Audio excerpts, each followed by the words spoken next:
അത് എല്ലാ സംസ്ഥാനങ്ങളും വളരെ എഫിഷ്യൻ്റായിട്ട് ഭൂവിനിയോഗം നടത്തുന്നു എന്നുള്ളതൊരു തെറ്റായ ധാരണയാണ്. ഞാൻ 17 വർഷം മുമ്പ് കേരളത്തിൽ നിന്ന് കർണാടകയിലേക്ക് പോയ ആളാണ്. അന്ന് എനിക്ക് തോന്നി ബാംഗ്ലൂർ ശരിക്കും ഒരു സ്വർഗ്ഗമാണ്, ഇവിടെ നല്ല കാലാവസ്ഥയാണ്, ഒരുപാട് ഭംഗിയുള്ള ലേക്കൊക്കെ ഉണ്ട്. ഇപ്പോൾ എനിക്ക് അവിടെ നിന്ന് തിരിച്ചു പോരാൻ വേണ്ടി ഞാൻ വേറെ ഇവിടെ സ്ഥലം അന്വേഷിച്ചുകൊണ്ടിരിക്കുക. അവിടെ താമസിക്കാൻ പറ്റാതെയായി. 1500 ലേക്ക് ചരിത്രത്തിലുണ്ടായിരുന്നു, ഇപ്പോൾ 400 ലേക്കായിട്ട് കുറഞ്ഞു.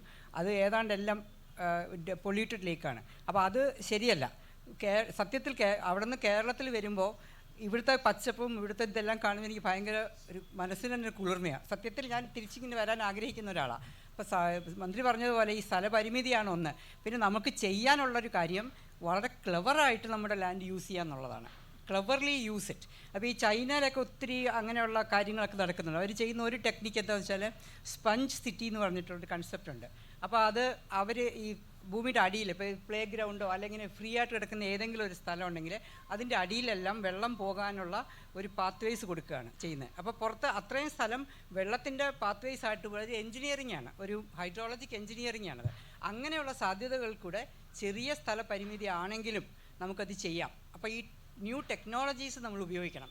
പിന്നെ ഈ തട്ടാക്കുന്ന ഈ കൃഷിഭൂമി തട്ടായിട്ട് ചെയ്യുക, അങ്ങനെ കുറേ കാര്യങ്ങൾ നമുക്ക് ചെയ്യാൻ പറ്റും. ചെറിയ സ്ഥലമാണെങ്കിലും അതിനെ ഇൻ്റലിജൻ്റ് ആയിട്ട് ഡിസൈൻ ചെയ്ത് ചെയ്യാൻ പറ്റും. അതാണ് ഞാൻ ഉദ്ദേശിച്ചത്.